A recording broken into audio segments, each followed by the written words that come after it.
نامناسب دعا۔ حضرت صلی اللہ علیہ وآلہ وسلم کے ایک صحابی سخت بیمار ہو گئے، شدت ضعف کی وجہ سے اٹھنے بیٹھنے سے بھی معذور ہو گئے۔ حضور پاک صلی اللہ علیہ وآلہ وسلم عیادت کے لیے ان کے گھر تشریف لے گئے۔ بیمار صحابی نے جب آپ صلی اللہ علیہ وآلہ وسلم کو دیکھا تو خوشی سے نئی زندگی محسوس کی اور ایسا معلوم ہوا جیسے کوئی مردہ اچانک زندہ ہو گیا ہو۔ زہی نصیب، اس بیماری نے تو مجھے خوش نصیب کر دیا، جس کی بدولت میرے غریب خانے کو شاہ دو عالم صلی اللہ علیہ وآلہ وسلم کے پائے اقدس چومنے کی سعادت حاصل ہوئی۔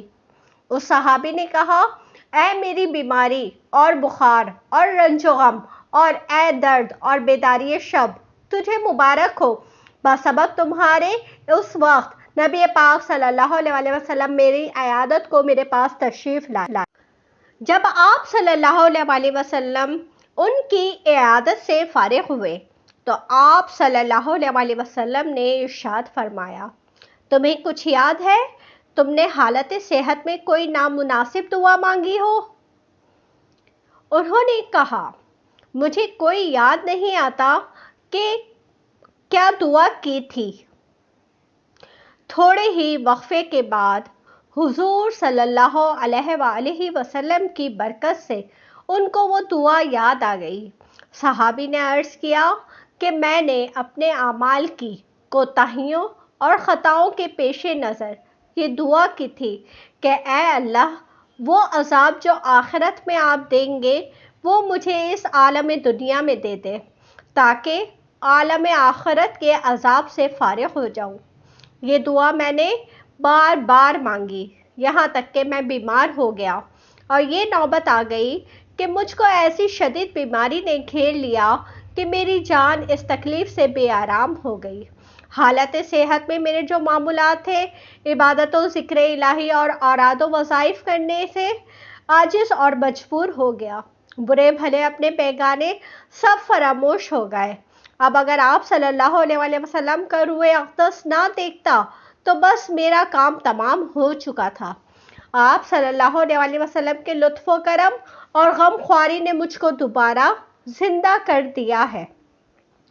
اس مضمون دعا کو رسول صلی اللہ علیہ وآلہ وسلم نے سن کر ناراضگی کا اظہار فرمایا اور منع فرمایا کہ آئندہ ایسی نامناسب دعا مت کرنا۔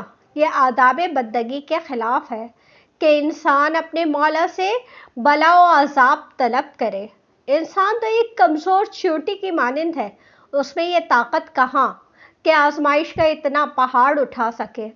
صحابی نے عرض کی، اے شاہ دو عالم صلی اللہ علیہ وآلہ وسلم، میری 1000 بار توبہ کہ آئندہ کبھی ایسی بات زبان پر لاؤں۔